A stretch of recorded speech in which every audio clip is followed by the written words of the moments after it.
राजधानी civil defence अनुष्ठान सहयोगरे भुवनेश्वर प्रगति विहार स्थित पीएम श्री केन्द्रीय विद्यालय 3 नंबर मंचिसर ठारे श्रीजुक्त आशुतोष कुमार मिश्र प्रिंसिपाल अध्यक्षतार विद्यालय 300 रु ऊर्ध्व छात्र छात्री रोड निरापत्ता पाई हेलमेट बंटन कर देखा मिली। प्रत्यक्ष सूचना यह जे दैनन्दिन छात्र छात्री माने मोटरसाइकेल जुगे निज अभिभावकों सह विद्यालय को अध्ययन पाई आसती किंतु 95% छात्र छात्री मुंडे हेलमेट देखा मिल न था।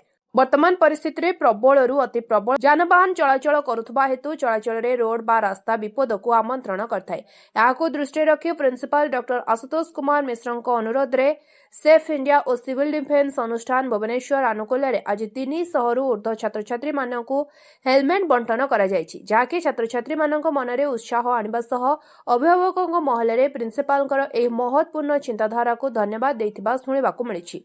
एही सुंदर कारुकार्य सेफ इंडिया संस्थार प्रमुख श्रीजुक्त दिलीप कुमार पंडा, सिविल डिफेन्स अनुष्ठान प्रमुख ज्योतिरंजन महापात्र और सहकर्मी वृंद, भुवनेश्वर आरटीओ केवी3 मंचेश्वर विद्यालय वरिष्ठ अध्यापक श्रीजुक्त सुब्रत कुमार बलियार सिंह, केवी3 प्राइमरी विद्यालय प्रधान शिक्षक गौरहरि नायक, अवसरप्राप्त वरिष्ठ शिक्षक गुदान देउरी, विद्यालय समस्त शिक्षक शिक्षयित्री उपस्थित रही।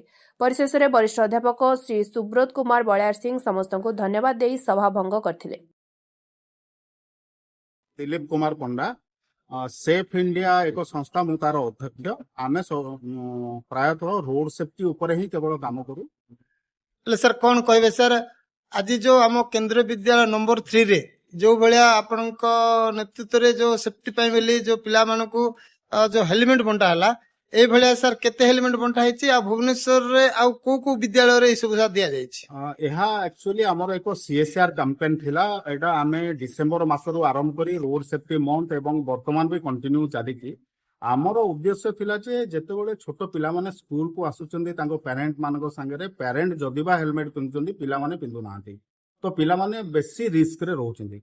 आमर ए कैंपेन रो मुख्य उद्देश्य थिला जे पिला मानको टिके एजुकेट करेबा रोड सेफ्टी विषय सड़क सुरक्षा उपरे एवं जो पिला माने तांको बापा मां संगे टू व्हीलर आसुचंदी सेमानको फ्री रे हेलमेट प्रदान करबा। आमर जहाँ टार्गेट थिला आमे भुवनेश्वर सिटी रे 20 रु 25टा स्कूल रे सरकारी विद्यालय रे आमे कैंपेन करिछु। पाखापाखि 3000 हेलमेट आमे एपर्यंत बांटी सारिलुनी।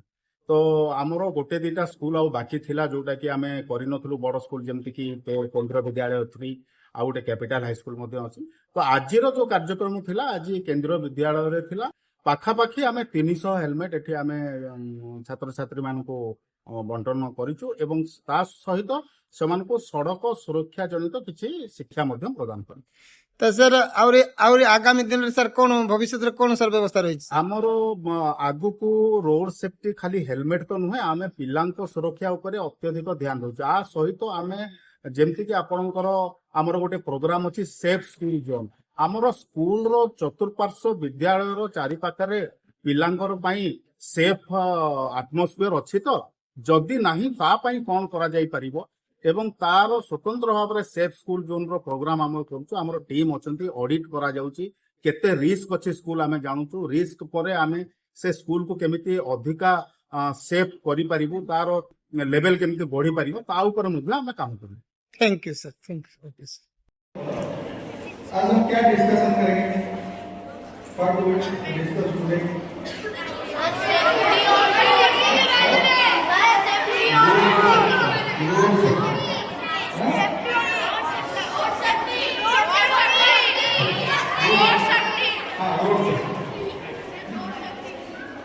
तो हम तो गाड़ी हमारे रास्ता गाड़ी चलवा खराब होती ताहले सेक्शन 199 ए रे ताको 25,000 फाइन होबो विथ बापा को लेटर सुनो।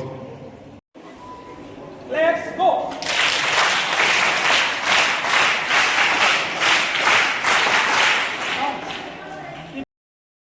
ब्यूरो रिपोर्ट स्वतंत्र ओडिशा लाइफ।